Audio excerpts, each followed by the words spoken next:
세상 사람들과 우리가 다른 점은 우리는 혼자서 혹은 다른 사람들과 더불어 사는 것을 뛰어넘어 하나님과 함께 사는 인생, 하나님과 함께 가는 인생이라는 차이일 것입니다. 그리고 우리가 하나님께 함께 갈 때 우리는 늘 평탄하고 좋은 길만 가는 것이 아니라 엘리야처럼 때로는 광야의 시간들을 통과할 때도 있고 절망의 순간 혹은 죽고 싶은 낙심의 마음도 경험할 때가 있다는 거예요. 그때에도 분명한 것은 우리는 하나님과 함께 하고 있는 시간이라는 것입니다. 그때 우리는 절망에서 원망의 마음이 왜? 라는 질문으로 나아갈 때도 우리는 어떻습니까? 하나님과 함께 하고 있다는 것입니다. 또 그 하나님을 만나고 나서 어떻게 돼요? 우리가 어떻게 하면 주님과 함께 동행할 것인가 고민할 때도 우리는 하나님과 함께 하고 있는 인생이라는 것입니다. 이처럼 우리가 주님과 함께해서 우리는 이 두 가지 질문을 합니다. 처음에는 그 문제가 주는 고통 속에서 주님, 나에게 왜 이런 일이 일어나게 하십니까? 주님, 왜 내게는 이런 고통과 절망이 있습니까? 라는 질문을 던지며 주님과 함께 씨름하듯 내 인생을 살아가다가 주님의 음성을 듣곤 그렇다면 주님, 저는 무엇을 하며 사는 인생이 되어야 됩니까? 제가 어떤 인생을 살기를 주님 원하고 계십니까? 이 하우에 대한 질문을 하면서 이제는 더 주님과 가까이 하고 더 주님과 소통하는 삶을 살게 됩니다. 그리고 어느 순간 우리도 모르게 와, 정말 하나님이 나와 함께하는 것이 이런 인생이구나. 내가 주님과 함께 동행하는 인생은 이런 은혜와 복이 있구나. 이걸 깨닫는 그 지점, 그것을 우리는 와우라고 표현할 수 있는 것입니다. 그리고 이 와우는 하나님 앞에서 와이와 하우의 두 물음을 가지고 어떤 순간에도 하나님과 동행한 자만이 고백할 수 있는 감탄사일 것입니다. 그런 의미에서 여러분들은 지금 하나님과 이 두 가지 질문을 가지고 여러분들의 삶의 시간을 통과하고 있을 거예요. 어떤 분은 마치 엘리야가 경험했던 그 광야처럼 죽고 싶은 마음 가지고 하나님과 통과하면서 왜 나에게 이런 일이 일어나게 하십니까? 왜 나는 이런 인생을 살아야 됩니까? 여전히 그 Y에 머문 인생도 있을 것이고요. 또 누군가는 그 Y의 단계를 지나서 그럼 주님, 제가 이제 어떤 인생을 살아야 될까요? 제가 무엇을 하며 살아야 제 인생이 가치 있고 복된 인생이 될까요? 이 질문을 하면서 또 주님과 함께 자기의 시간을 통과하는 인생도 있을 것입니다. 엘리야는 어땠을까요? 엘리야는 언제 이 와우를 경험했을까요?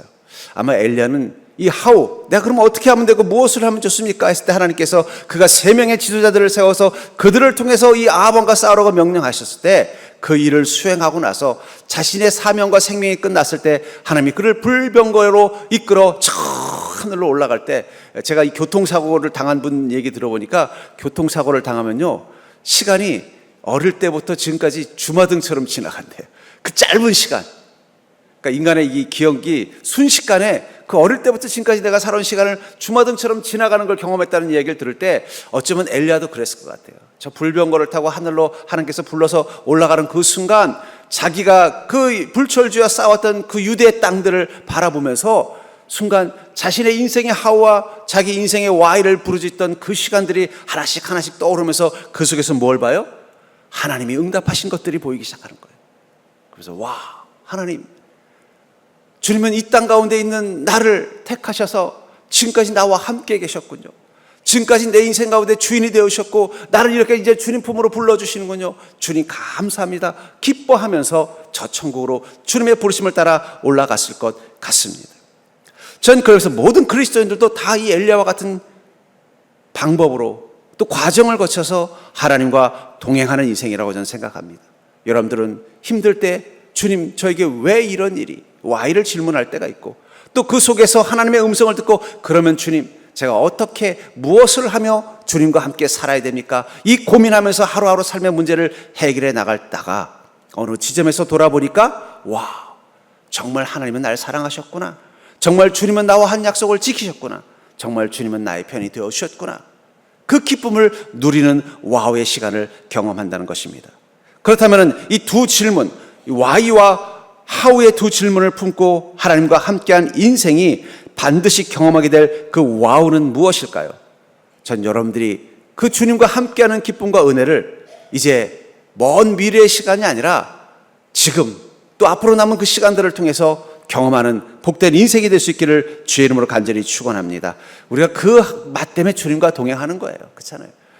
주님이 내 곁에 계시면서 내 인생의 문제에 아무런 응답도 주지 않으시고 내 삶의 문제를 해결하는데 아무 도움도 주시지 않는다면 우리가 주님과 함께하는 기쁨이 얼마나 대단하겠어요. 구원해 주신 그 은혜 앞에는 감사하지만 내 삶의 그 고단 앞에서는 우리는 지칠 수밖에 없다는 거예요. 그런데 우리는 삶 속에서 무엇을 경험해요? 나를 와우라고 고백할 수밖에 없게 만드는 하나님의 은혜와 능력을 경험하기 때문에 우리는 날마다 주님과 동행하는 일들이 설레고 기쁜 것입니다. 그렇다면 여러분들이 날마다 주님과 동행할 때 반드시 경험하게 될 그 와우는 무엇인가? 저는 이 세 가지를 볼 수 있습니다. 첫 번째는 하나님의 신실하심에 대해서 우리는 와우라고 말할 때가 있다는 거예요. 하나님은 정말 신실하신 하나님이시군요. 전 여러분들이 그 고백을 경험하는 복된 인생이 될 수 있기를 주의 이름으로 간절히 축원합니다. 이사야서 14장 24절부터 27절에 보면은 만군의 여호와께서 맹세하여 이르시되 내가 생각한 것이 반드시 되며 내가 경영한 것은 반드시 이루리라. 내가 아수르를 나의 땅에서 파하며 나의 산에서 그것을 짓밟으리니 그때 그의 멍에가 이스라엘에게서 떠나고 그 짐이 그들의 어깨에서 벗어질 것이라. 이것이 온 세계를 향하여 정한 경영이며 이것이 열방을 향하여 편 손이라 하셨나니 만군의 여호와께서 경영하셨은즉 누가 능히 그것을 패하며 그의 손을 펴셨은즉 누가 능히 그것을 돌이키랴. 이사야는 무엇을 발견한 거예요? 하나님이 주는 환상을 통해서 하나님은 생각하신 것을 반드시 되게 만드시며 경영하는 것이 반드시 이루어지도록 하시는 하나님, 그 신실하신 하나님이라는 것을 깨달은 것입니다. 여러분, 성경을 통해서 우리가 발견하는 하나님은 어떤 하나님이냐? 반드시 하나님이라는 거예요. 하나님 반드시 말씀하신 것을 지키시고 이루시는 하나님이십니다. 아브라함이 가나안 땅으로 가라고 명령하셨을 때 하나님은 이 땅을 너의 후손에게 주겠다고 말씀하셨습니다. 그러나 우여곡절 끝에 그들은 애굽으로 이주했고 수백 년 동안 애굽에서 살았어요. 아마 이 아브라함의 그 후손들, 애굽에 살던 후손들은 이제 가나안 땅에 대한 기억도 전혀 없고 생각도 나지 않고 그냥 조상들이 한 말, 주께서 이전에 가나안 땅을 우리에게 주시겠다고 약속하셨다는 그 말에 대한 기억밖에 없었을 것입니다. 그런데도 하나님은 그것을 기억하시고 어떻게 하셨어요? 그들을 모세를 통해서 애굽에서 건져내셔서 가나안의 주인이 되도록 반드시 그 일을 행하셨다는 거예요. 때로는 그것을 막는 상황도 있고 세력도 있죠. 그러나 누가 능히 그것을 패하며 그의 손을 펴선즉 누가 능히 그것을 돌이키랴. 하나님이 결정하셨다면 어떠한 것도 막을 수 없다는 것입니다. 다윗을 왕으로 기름 부으신 하나님, 그때부터 사울은 다윗을 끊임없이 괴롭히고 죽이려고 합니다. 하지만 그런 사울의 집요함도 다윗이 왕이 되는 것을 결코 막을 수 없었습니다. 여러분들의 삶 속에서 만나는 하나님은 이 두 가지의 이 감탄할 수밖에 없는 이 단어를 가지고 있다는 거예요. 반드시 하신 그 말씀을 이루시는 하나님, 그리고 그것을 막는 그 어떤 것이 있어도 능히 그것을 바꿔놓으시는 하나님. 심지어는요, 우리 금요일 날 예화로 들었습니다마는 이스라엘 민족을 저주하려는 이 발락이라는 모압 왕이 이스라엘을 저주하려고 발람의 제사장, 발람이라는 예언자를 불러서 이스라엘 민족을 저주하게 하려고 했더니 하나님께서 발람을 돈을 주고 불러와서 이스라엘 민족을 3번이나 축복하게 만드시잖아요. 아니, 저주해달라고 돈 줬더니 그 돈 받고 와서 어떻게 했어요? 3번이나 축복을 하더라는 거예요. 누가 등이 하나님의 뜻과 계획을 막을 수 있겠습니까? 여러분들과 함께 계신 그 하나님, 그분은 반드시 그 마음에 품으신 뜻을 이루시는 분이십니다. 그 하나님께서 뜻을 품으셨다면 이 세상 그 어떤 것도 감히 주님의 뜻을 막을 수 없습니다. 그런 의미에서 하나님과 함께 한다는 것은 뭘 말하는 거예요? 하나님이 경영하시는 곳에 머무는 것입니다. 여러분들이 하나님이 휴가 오셔서 여러분들 만나는 게 아니에요. 이 땅의 주인이신 하나님이 이 땅을 경영하는 그 과정에서 우리를 부르신 것입니다. 그렇다면 분명히 우리와 함께 계신 하나님은 어떤 하나님이에요? 반드시 그 뜻을 이루시는 하나님, 그리고 그것을 막는 것들로부터 능히 이겨내시는 그 하나님. 전 여러분들이 여러분의 삶 속에서 그 하나님을 만나는 자가 되기를 주의 이름으로 축복합니다. 우리는 그것을 경험한다는 거야. 하나님은 정말 말씀대로 하시는구나. 하나님은 신실하셔서 반드시 그 일을 이루어내시는구나. 그분이 우리 인생 가운데 약속을 허락하신다면, 아브라함처럼 축복을 약속하신다면 그것은 반드시 이루어질 것입니다. 그것을 보는 기쁨이 있다는 거예요. 하나님 반드시 그 일을 하고 하나님이 뜻하신 일은 그 무엇도 막을 수 없구나. 이것을 여러분들은 여러분의 삶 속에서 경험하는 기쁨이 있다는 거예요.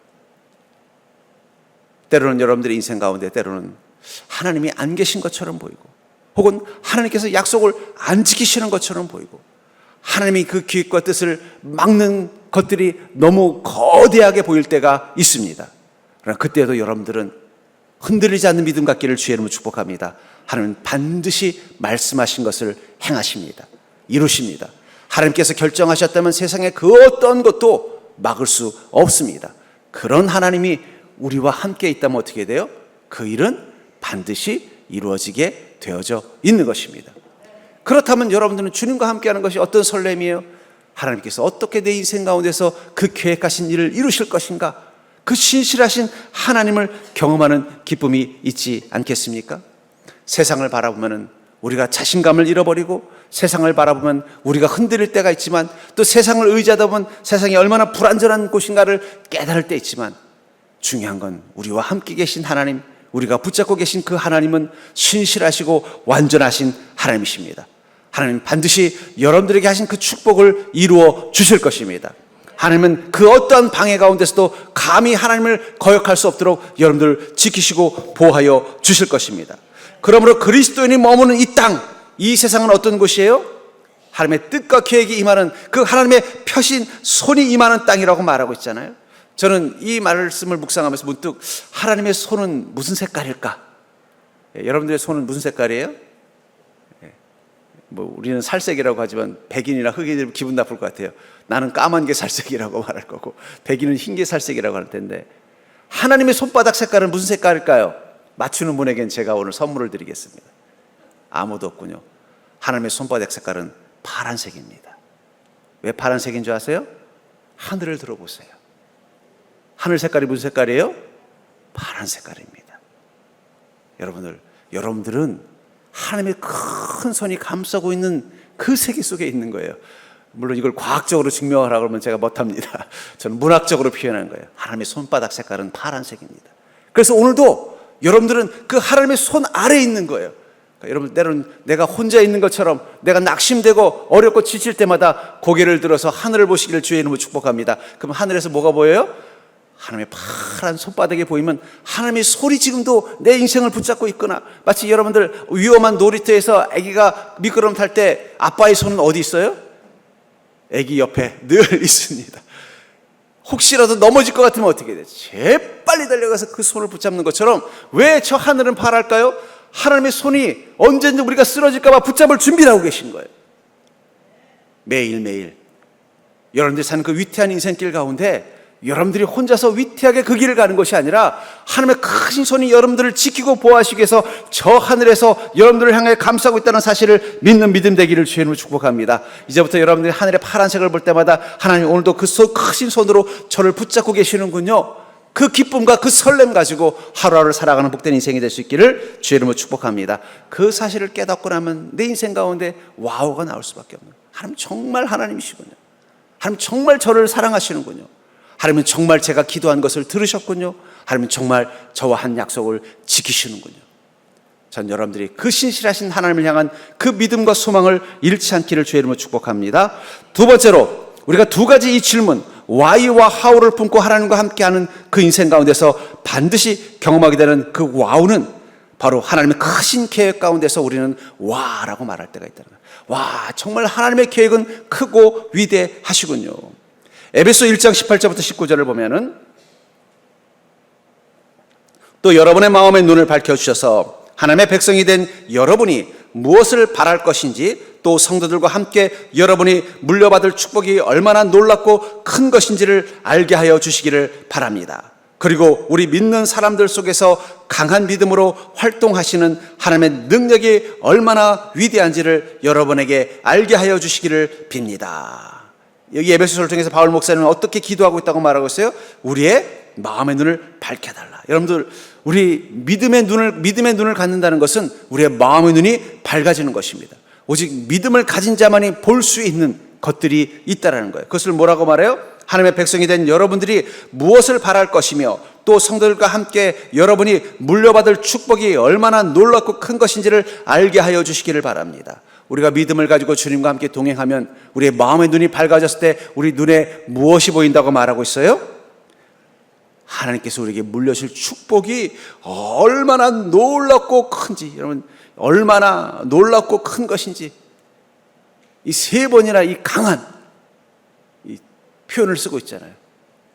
그러니까 이 고백을 하는 바울 목사님은 어떤 마음이라는 거예요? 나는 그걸 안다는 거예요.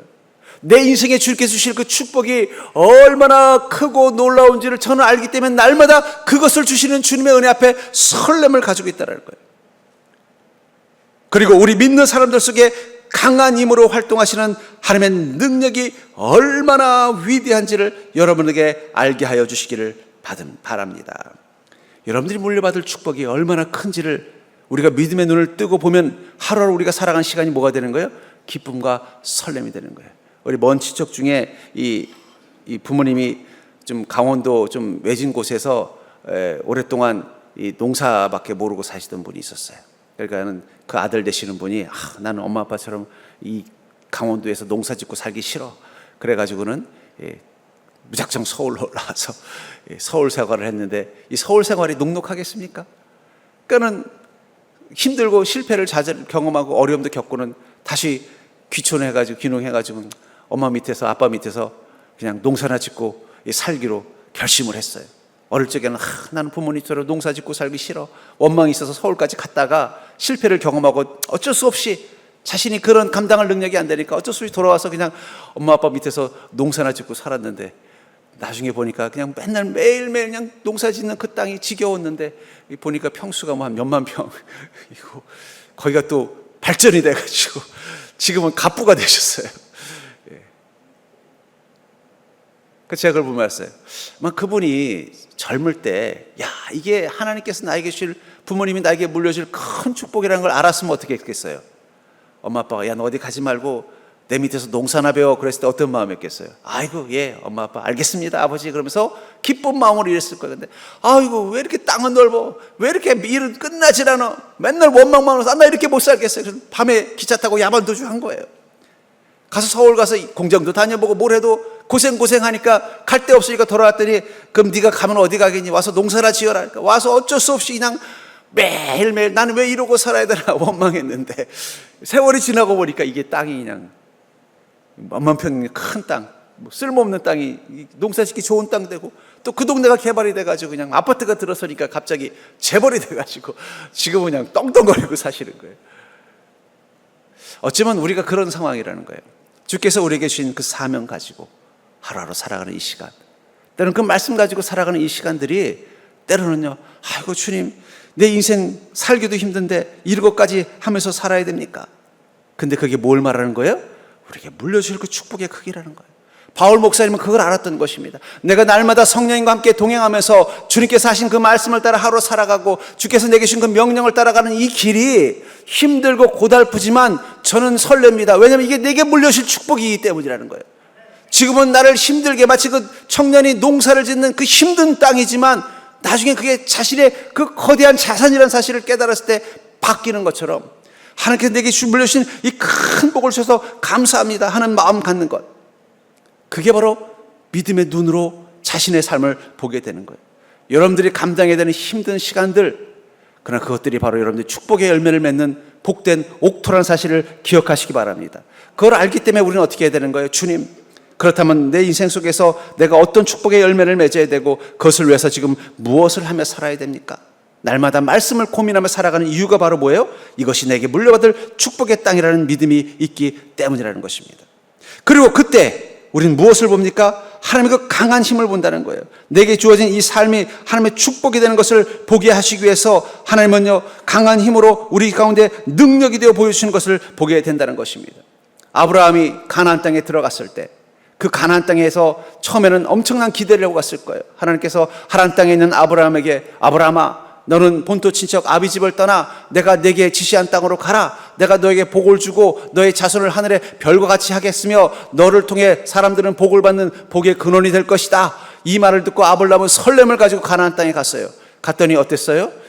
자식을 하늘의 별과 같이 준다더니 그냥 첫째 이스마엘 낳는 것도 힘들었고 둘째 이삭 낳는 것도 힘들었어요. 말년에 자녀를 몇 번 낳았지만 뭐 하늘의 별만큼 많지는 않았습니다. 그리고 그 땅을 주신다고 했지만 아브라함 죽을 때 땅이 얼마만큼 있었어요? 막벨라 굴, 그것도 돈 주고 산 땅밖에 없었어요. 그런데도 아브라함은 실망하지 않았습니다. 왜냐하면 그의 마음 가운데 믿음이 있었기 때문에. 하나님은 신실하신 하나님이시기 때문에 반드시 그 약속을 지키시는 하나님이시라면 이 가나안 땅을 분명히 나의 후손들에게 주실 거야. 그 믿음이 어떻게 한 거예요? 그의 자손들에게도 얘들아, 너희들이 어떤 어려움이 있어서 이 가나안 땅을 떠나더라도 다시 돌아오거라. 하나님은 너에게 이 땅을 선물로 주셨어. 너에게 주신 그 유산이라는 것을 잊지 마라.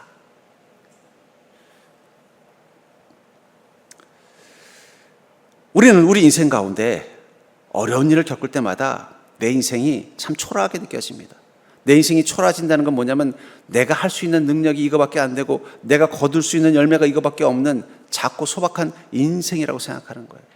마치 그 농사를 짓는 게 너무 힘들어서 나는 농사를 짓는 농부로 사는 게 내 인생에 맞지 않다고, 나는 더 큰 꿈을 가지고 살겠다고 생각하고 서울로 올라갔다가 실패를 경험하고 온 사람처럼 나는 이거밖에 안 되는 거야 라고 생각하는 인생일 수 있다는 거예요.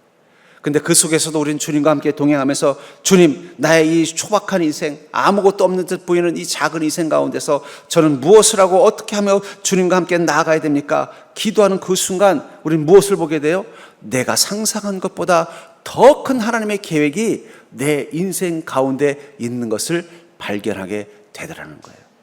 여러분들의 눈에 보이는 여러분들의 인생은 작고 소박하고 때로는 실패한 자가 얻는 초라한 것처럼 보일 수 있을 것입니다.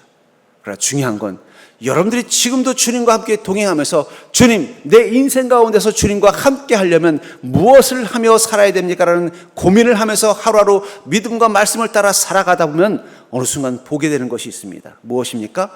나의 인생, 하나님께서 쓰시는 내 인생이 이런 거였어? 내가 생각했던 내 인생 그 이상의 것으로 쓰시는 주님의 은혜와 능력이 임하는 것을 보게 된다는 것입니다. 저는 여러분들이 그 큰 은혜와 복을 가진 인생이라는 사실을 기억하는 믿음 되기를 주의 이름으로 축복합니다. 지금은 내가 요거밖에 안 되나 실망할 수 있어요. 그러나 그 실망 가운데서도 주님과 함께하면서 주님, 내가 이 상황 가운데서 제가 무엇을 하면 되는지 말씀해 주시옵소서. 날마다 주님과 동행하면서 성령님 내게 하루하루 지혜를 주시고 이 속에서도 하나님께서 내게 주실 은혜를 소망하는 믿음의 눈을 뜨고 살게 하여 주시옵소서. 그럼 그 순간 무엇이 보이는 거예요? 나는 이 별것 아닌 작은 인생이라고 생각했던 이것이 나에게 주신 하나님의 큰 축복이라는 걸 깨닫는 것입니다. 또한 이 속에서 내게 큰 복을 주시기 위해서 하나님은 강한 힘으로 나와 함께 하시는 능력의 하나님이라는 사실을 보게 되는 그 기쁨, 그것을 통해서 내 인생이 복되다는 사실을 깨닫게 된다는 것입니다. 전 여러분들이 그 은혜가 있는 인생이라는 사실을 믿는 믿음으로 주님과 동행하는 자가 될 수 있기를 주의 이름으로 간절히 축원합니다. 저는 여러분들이 여러분들의 인생에 대해서 좀 기대감을 좀 크게 가졌으면 좋겠어요. 왜냐하면 하나님께서 여러분들의 인생을 쓰시겠다고 했으면 하나님이 쓰시는데 여러분들의 인생을 초라하게 쓰시지 않기 때문입니다. 분명히 그것을 통해서 하나님의 뜻이 얼마나 큰지를 깨닫게 된다는 거예요. 때로는 우리 인생 가운데 그런 걸 경험할 때도 있어요. 하나님, 저에게 왜 이렇게 자꾸 초라한 것을 주십니까? 근데 믿음 가지고 묵묵히 주님과 동행하다 보면 하나님의 더 크신 뜻과 계획을 만나게 될 때가 있다라는 거예요. 저도 그것을 경험한 적들이 많이 있습니다. 한 번은 제가 한 교회에서 전도사로서 3년 동안 사역을 하고 이제 목사 안수를 받게 됐어요. 그랬더니 목사님께서 저를 이쁘게 보셔가지고 또 그 교회 출신의 미국에서 목회를 하고 계시는 마침 목사님이 한 분 들어오셨어요. 또 그 목사님의 어머님은 또 제가 맡은 이 구역 또 구역원이라 또 저하고 아주 가까웠고 친하게 지냈습니다. 그러니까는 목사님이 저를 청구한 거야. 우리 전사님이 이제 목사 안수 받았는데 미국에 가서 좀 공부도 할 수 있게끔 좀 교회로 초청해서 좀 부목사로 좀 써주시오. 그랬더니 아이고 목사님 걱정하지 마십시오 하면서 흔쾌히 허락을 한 거예요. 저도 얼마나 기뻤는지 몰라요. 왜냐하면 미국에 공부하러 가긴 가야 되겠는데 그것도 사역을 하면서 하니까 얼마나 좋겠어요. 안 그럼 가서 또 제가 또 생활을 하려면 또 아르바이트도 해야 되고 또 부모로부터 지원도 받아야 되는데, 그래도 교회 가서 부사역자로 이렇게 사역을 하면은 또 생활 문제도 해결되고 비자 문제도 해결되니까 얼마나 기대했는지 몰라요. 또 그 오케이 하신 그분이 또 이 교회 출신이고 이 목사님하고 친하고 또 그 어머님은 또 저랑 또 친한 또 교회 권사님이시니까 이건 100% 됐다 그랬어요. 그래가지고는 안수 받고 이제 사표 쓰고 가려고 준비하고 있는데 메일이 온 거예요. 이거 전사님 미안하지만 교회 사정이 있어서 우리가 초청을 못 하게 됐어요. 청천벽력 같은 일이 생각. 왜 내게 이런 일이 일어나지? 너무 낙심이 되는 거예요. 또 목사님이 그렇게 배려해 주셨는데, 내가 지금 그 교회 사정상 저까지 목사면 부목사가 3명이나 있는 교회예요. 그 교회는 그렇게 부목사가 많이 필요한 교회도 아니었는데, 나까지 있으면 이건 짐이 되겠다 싶어서 그냥 또 제 자신심도 있고 그래서 목사님 이왕 사표 쓴 거 저는 주님의 뜻이 있다고 믿고 이제 또 교회를 떠나겠습니다. 그리고 이력서를 던졌는데 또 저 부산의 큰 교회가 또 와서 설교를 하라는 거예요. 근데 또 마침 그 목사님이 누구냐면은 제 모교의 이 사모님의 조카예요. 그러니까 거기도 되겠다. 목사님이 그래 유 목사 갈 데 없다며, 내가 알았어 얼른 전화할 테니까 걱정하지 말고 가.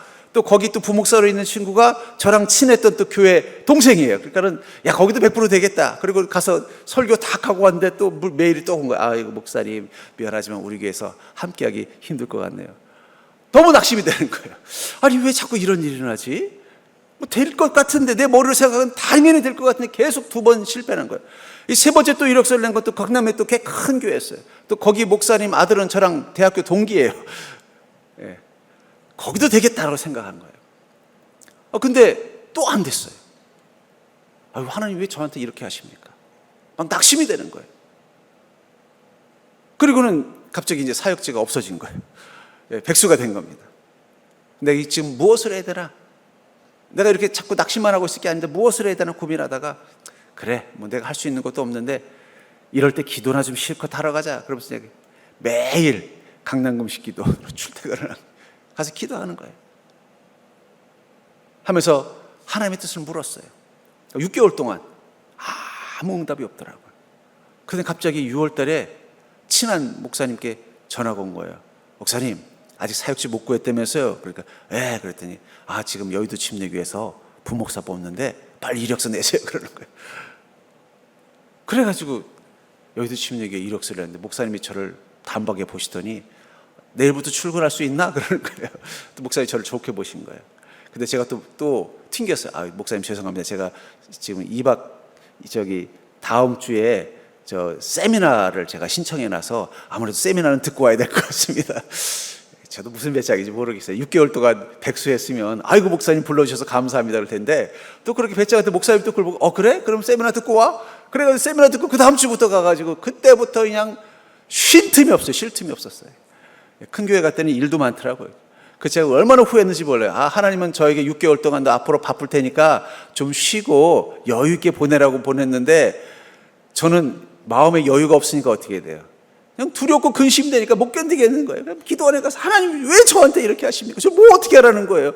분명히 다 될 것 같은 일을 3번이나 저를 눈앞에서 실패하게 만드시니, 하나님 제가 목회하기를 원하지 않으세요? 심지어는 사실은 그런 고민도 했어요. 하나님 목사 한 수 줘놓고 목회하지 말라고 그러는 겁니까? 이건 좀 너무 하신 것 같은데요. 차라리 전도사 때 이런 마음을 주셨으면 제가 정리라도 하죠. 이 목사 한 수 줘놓고는 목회를 못하게 하시는 이유가 뭡니까? 막 별의별 생각이 다 드는 거예요. 그러다가 6개월이 딱 지나서 여의도 교회 부목사로 들어가가지고 그냥 그때부터는 그냥 하루하루가 그냥 얼마나 사역이 많은지 쉴 틈이 없는 거예요. 그래서 그때 얼마나 후회했는지 몰라요. 제가 그 다음부터 갑자기 사역지를 못 구하는 후배들이 있으면 뭐라고 말하냐면, 하나님께서 휴가 준 거니까 다음 사역지 구할 때까지 무조건 놀아. 가족들하고 여행도 가고 걱정하지 말고 무조건 놀아. 나중에 후회돼. 근데 그분들도 다 그 마음 갖기가 쉽지 않더라고요. 우리가 그럴 때가 있다는 거예요. 하나님 정말 저희를 사랑하신다면서 왜 저에게 자꾸 이런 일이 일어나게 하세요? 머리로는 될 것 같은데, 상황으로는 될 것 같은데 안 되게 만드시는 거예요. 안 되게 만드시는 거예요. 그렇다고 여러분, 우리 하나님 떠나면 안 됩니다. 그럴수록 어떻게 해야 돼요? 하나님 바지가랑이 붙잡아야 돼요. 야곱처럼 어떻게, 나 축복하지 않으면 이 소를 안 놓겠습니다 하면서 바지가랑이 붙잡는 마음으로 더 주님 가까이 하다가 내 믿음의 눈이 떠지고 보면 어떻게 돼요? 하나님 더 큰 계획을 가지고 계셨구나. 제가 여기 담임이 된 게 아마 제가 보기엔 여의도교회 부목사였기 때문에 된 것 같아요. 왜냐하면 그 여의도교회 담임 목사님이 여기 전사 출신이셨거든요. 그게 또 좋은 점수를 받은 것 같아요. 그러니까 하나님의 그 계획은 제가 생각한 것보다 더 멀리까지 보셨다라는 거예요. 저는 여러분들이 때로는 마치 제가 3번 연속 사역지가 좌절될 때 이해할 수 없는, 아무리 내 머리를 생각하면 이거 당연히 돼야 되는 일들이 3번이나 좌절될 때처럼 내 인생에 어려움을 겪으면서 주님 왜 이래야 되나요? 이 속에서 제가 무엇을 하면 되나요? 그 근심 가지고 살 때, 그때 여러분들 이렇게 기도하기를 원합니다. 주님, 제가 믿음의 눈을 크게 뜨고 하셔서 나를 향하신 주님의 축복이 얼마나 큰지를 보게 하여 주시옵소서. 내 인생 가운데 하나님의 그 강한 손이 지금 나를 붙잡고 있는 그 하나님의 그 펴신팔을 보게 하여 주시옵소서. 그러면 그 순간부터 어떻게 돼요? 두려움은 사라지고 여유가 생기는 거예요. 하나님께서 저에게 또 한 번 그런 기회를 준다면 저는 아마 세계 일주를 하듯 성지순례를 한번 해보고 싶습니다. 그리고는 지금까지 한 번도 쉰 적이 없어요.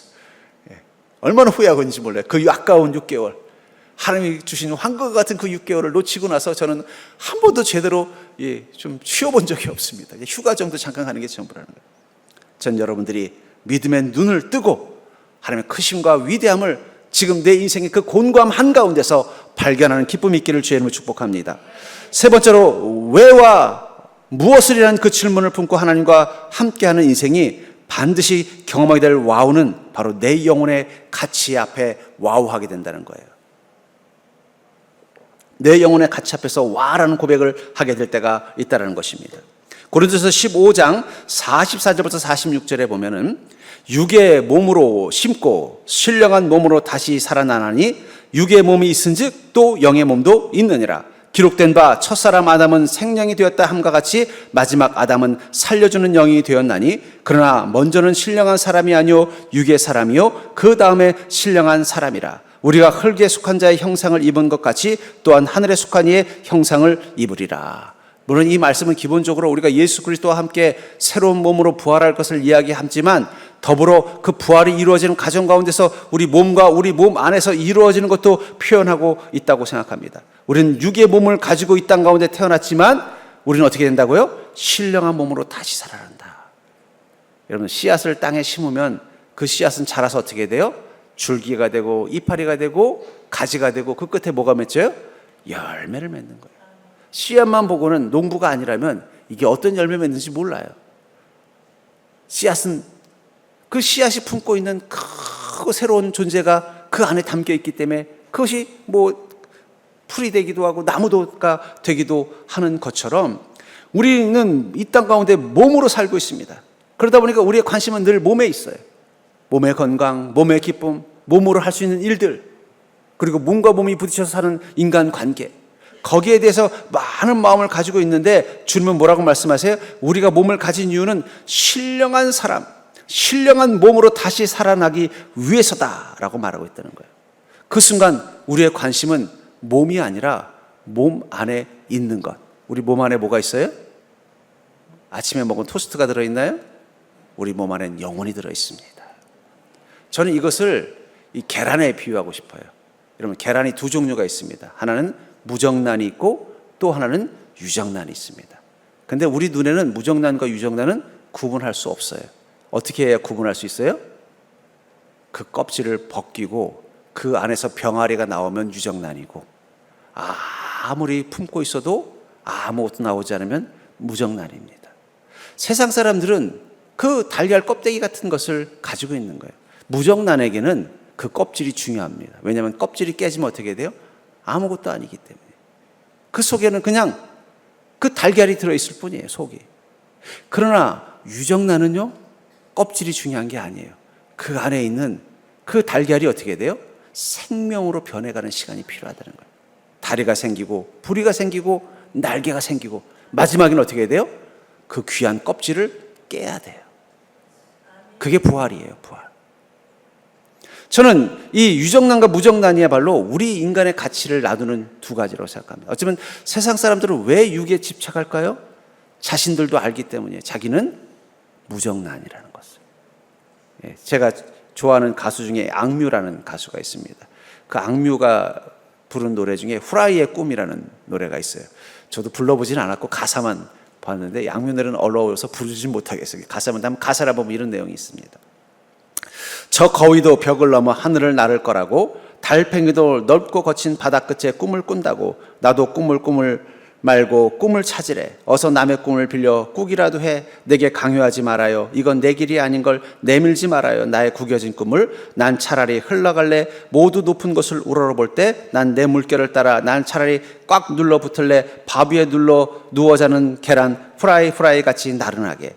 고래도 사랑을 찾아 파도를 가를 거라고 하다못해 네모도 꿈을 꾸는데 아무도 꿈이 없는 자에겐 기회를 주지 않아. 하긴 무슨 기회가 어울릴지도 모를 거야. 무시하지 말아줘요. 하고 싶은 게 없는 걸 왜 그렇게 봐. 난 죄 지은 게 아닌데. 난 차라리 흘러갈래. 모두 높은 곳을 우러러볼 때 난 내 물결을 따라. 난 차라리 꽉 눌러 붙을래. 틀에 갇힌 듯한 똑같은 꿈. 난 이 두꺼운 껍질을 깨고 나와 퍼지고 싶어. 고민 하나 없이 퍼져 있는 계란 프라이 같이 나른하게. 저는 이 가사를 보면서 어쩌면 이게 무정란을 상징하는구나 하는 생각이 들어요. 역설적인 표현이에요. 사람들은 꿈을 가지라고 말하지만 나는 꿈이 없다라는 거예요. 나는 차라리 꿈이 없는 인생을 살겠다는 거예요. 그리고 뭐가 되겠다는 거예요? 후라이.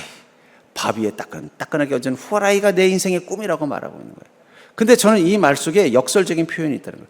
어쩌면 사람들이 말하는 그 꿈이라는 거, 어쩌면 그 꿈은 자신이 무정란이기 때문에 그걸 부인하는 마음일 수도 있어요. 나는 무엇이 될 거야. 나는 어떤 인생을 될 거야. 그 꿈이라고 말하는 그 꿈 속에 뭐가 있냐면 내가 무정란이기 때문에, 그 무정란이라는 걸 인정하기 쉽지 않아서 어떻게 되는 거예요? 욕망을 꿈이라고 표현한 것일 수도 있어요. 진짜 꿈은, 계란이 가지고 있는 진짜 꿈은 후라이가 아닙니다. 세상 사람들이 추구하는 꿈은 후라이 꿈이에요. 뭐예요? 내가 더 성공해서 좀 편안하게 따끈한 밥 위에, 구들장 위에 누워서 사는 있는 인생처럼, 따끈한 밥 위에 있는 후라이처럼 좀 편안하게, 좀 조용하게, 아무 근심 없이, 그런 인생이 어쩌면 세상 사람들이 말하는 꿈의 근원인 것 같아요. 제가 청년 학생 시절에 우리 학생부를 가르치면서 우리 학생들의 꿈에 대해서 물어봤어요. 그랬더니 어떤 애는 교사가 되고 싶다 그러고, 어떤 애는 뭐 연예인이 되고 싶다 그러고. 그래서 제가 그랬어요. 너는 교사가 되면 뭐에 교사가 되고 싶니? 그랬더니 부자가 되려고요. 그러더라고요. 그래서 제가 그랬어요. 아니, 교사가 돼서 부자가 될 수 있나? 너 한번 생각을 다시 해봐야겠다. 근데 다 똑같아요. 너 왜 그거 하고 싶니? 그러면 나중에 그래서 부자가 되려고요. 어쩌면 세상 사람들의 꿈은 하나예요. 부자 되는 거예요. 후라이처럼 고생하지 않고 노곤노곤하게 밥 위에 누워있는 것처럼. 그거는 무정란의 꿈이에요. 유정란의 꿈은 뭘까요? 계란 사진을 한번 보여줄까요? 유정란의 꿈은 병아리가 되는 것입니다. 병아리가. 어쩌면 우리 그리스도인이 이 땅 가운데 사는 건 저 모습일 수도 있어요. 왜 저기 한 마리만 있을까요? 쟤만 유정란이고 나머지는 무정란이기 때문에. 그 안에 새가 될 수 있는 게 없어요. 기껏해야 꿈꾸는 게 뭐예요? 후라이. 그냥 밥 위에 따끈따끈하게 윤기나게 올라가 있는 후라이. 저는 어쩌면 이 악뮤가 이 노래를, 가사를 썼을 때 역설적인 표현인 것 같아요. 우리가 기껏 꿈꾸는 꿈이라는 게 이거 후라이 아니냐. 그게 진짜 꿈이 될 수 있냐는 거예요. 가수가 되고 싶고, 스타가 되고 싶고, 부자가 되고 싶고, 위대한 뭐 어떤 정치가가 됐고, 그게 다 후라이와 뭐가 다를 거냐 하는 역설적인 표현이라고. 근데 우리는 세상이 갖지 않은 꿈이 있습니다. 어떤 꿈이에요? 바로 신령한 몸으로 자라는 거예요. 성령님이 왜 우리 안에 왔을까요? 성령이 우리를 마치 어미닭이 그 유정란, 그 닭을, 병아리가 태어날 그 알을 품는 것처럼 우리를 품어주시는 거예요. 그것을 통해서 우리 안에서 우리의 신령한 몸이 자라기를 원하시는 거죠. 우리 영혼이 자라는 거예요. 여러분들, 그리스도인이 하나님과 함께 동행하는 그 순간 우리는 때로는 인생의 똑같은 세상과 똑같은 어려움을 겪을 때가 있습니다. 그 어려움 앞에서 우리는 why, 왜 나에게 이런 일이 나요? 라고 외칠 때도 있고, how, 그럼 제가 무엇을 하길 원합니까? 어떻게 해야 될까요? 라고 고민할 때도 있지만, 중요한 건 그것을 하면서 우리는 무엇을 보는 거예요? 내 영혼이 자라고 있는 것을 보게 된다는 거예요. 내 영혼에 다리가 생기고, 내 영혼에 눈이 생기고, 내 영혼에 날개가 생긴 것을 발견하고는 와우, 깜짝 놀라는 거예요. 그리고 육체 안에 이 자라고 있는 이 영혼이 있다는 걸 깨닫는 거예요. 나의 가치는 이 껍데기에 있는 게 아니라 내 안에 있는 이 영혼이라는 사실을 깨닫게 된다는 거예요. 여러분들, 무정란은, 제일 좋은 무정란은 뭔지 아세요? 껍질이 단단해야 돼요. 잘 깨지면 좋은 게 아니에요. 껍질이 커야 돼요. 작은 거는 값이 떨어져요. 그러나 유정란은요, 껍질이 단단한 게 중요한 게 아니에요. 그 안에 생명이 자라나야 된다. 그 껍질은, 그 생명이 어느 순간 어떻게 돼요? 깨고 나와야 돼요. 우리의 고난의 대부분들은 그 껍질이 당하는 고통입니다. 근데 그 고통이 우리가 하나님과 함께 동행하는 삶을 통해서 나의 영혼이 자라가기 시작하면요, 그 고통은 뭘 말하는 거예요? 내가 그 껍질을 깨고 육체의 몸이 아니라 신령한 몸으로 거듭나는 기회가 되는 것을 의미한다는 거예요. 그래서 여러분들, 그리스도인은요, 고난 한가운데서도 내 자신을 보면 뭐가 생각나는 거예요? 와, 내 영혼이 자라고 있는 걸 보는 거예요. 고린도서 11장 1절에 보면은 바울 목사님이 이렇게 말합니다. 내가 그리스도를 본받는 자 된 것 같이 너희는 나를 본받는 자가 되라. 바울 목사님은 되게 겸손한 분이에요. 그래서 나는 죄인 중에 괴수라고 말했고, 나는 감히 이 사도의 바늘에 낄 수 있는 자격도 없다고 말한 분이 여기서는 뭐라고 말해요? 여러분, 내가 예수님을 본받은 것처럼 여러분들 좀 나를 좀 본받으십시오. 전혀 다른, 마치 약간은 좀 이 자만추에 빠진, 자기 만족에 빠진 사람처럼 이렇게 말할 수 있는 이유가 뭘까요? 그분은 여기서 말하는 나는 뭘 말하는 거예요? 껍질인 나이가 아니라 그리스도 안에서 신령한 몸으로 자라가는 그 고귀한 영혼을 가진 나. 여러분들은, 우리 젊은 세대들은 아침에 밖에 나가기 전에 화장실에서 세수를 하거나 샤워하고 거울을 볼 때 뭐라고 말해요? 와우, 내가 장동건보다 나은 것 같은데, 이러지 않습니까? 그럼 우리 나이 드신 우리 권사님 장로님들은 세수하면서 거울 볼 때마다 뭐라고 해요? 에휴, 주름이 하나 더 늘었네. 저도 아침에 나오는데 보니까 흰머리가 더 늘었더라고요. 에휴 하지 않습니까? 근데 우리 믿음의 눈을 뜨고 봅시다. 믿음의 눈을 뜨고 여러분들을 바라보면 뭐가 다 보여요? 와우, 이 고난 가운데서 더 자랐나? 와, 이 고난 가운데서도 더 주 예수 그리스도를 닮아 있는 고귀한 영혼을 가진 나. 여러분들의 육신은 이 인생의 고난 가운데 깨질 것처럼 위태위태한 계란 껍데기 같지만 그 안에는요, 저 하늘을 날아다닐 수 있는 한 마리의 새와 같은 고귀한 영혼이 자라고 있는 거예요. 제 눈엔 여러분들의 껍질이 보이지 않습니다. 제 눈엔 여러분들 속에 있는 영혼이 보이는 거예요. 근데 어떤 이들만 그 영혼이 자라요? 유정란, 예수 그리스도를 구주로 영접해서 주님과 하나 같은 것을 경험한 그 유정란만 그 안에 영혼이 자라는 것입니다. 바울 목사님은 그 말을 말하는 거예요. 이 신령한 육체로 사는 그 영혼이, 내 안에서 고귀한 영혼이 다스리는 신령한 육체로 사는 나를 본받으라고 말하고 있다는 것입니다. 전 그러면서 믿음의 삶은 끊임없이 성장하게 돼 있어요. 여러분들 인생의 고난 앞에서 왜 나에게 이런 일이 있게 하세요, 주님? 때로는 그 속에서 그 Y를 이겨내고, 주님, 그럼 제가 무엇을 해야 될까요? 어떻게 해야 될까요? 이 고민을 할 때, 그 고민 속에서도 주님 앞에 무릎 꿇고 말씀과 믿음을 의지하며 하루하루 살아가다 보면 우리 눈에 내가 어떻게 보여요? 그 영혼이 고귀해져가는, 그 영혼이 자라가는 나를 보게 되는 것입니다. 그렇다면 이 와우의 기쁨, 그것은 우리가 언제 경험하게 될까요? 그것은 우리가 why, 왜라고 고민할 때와 how, 무엇을 해야 되냐, 어떻게 해야 됩니까? 라고 고민한 이후에 오는 것이 아니라 우리가 why를 내려놓고 how를 시작할 때부터 wow는 시작이 됩니다. 왜? 주님, 내게 이렇게 행하세요가 아니라, 그렇다면 주님, 제가 무엇을 하기를 원하십니까? 그렇다면 주님, 제가 무엇을 하기를 기대하십니까?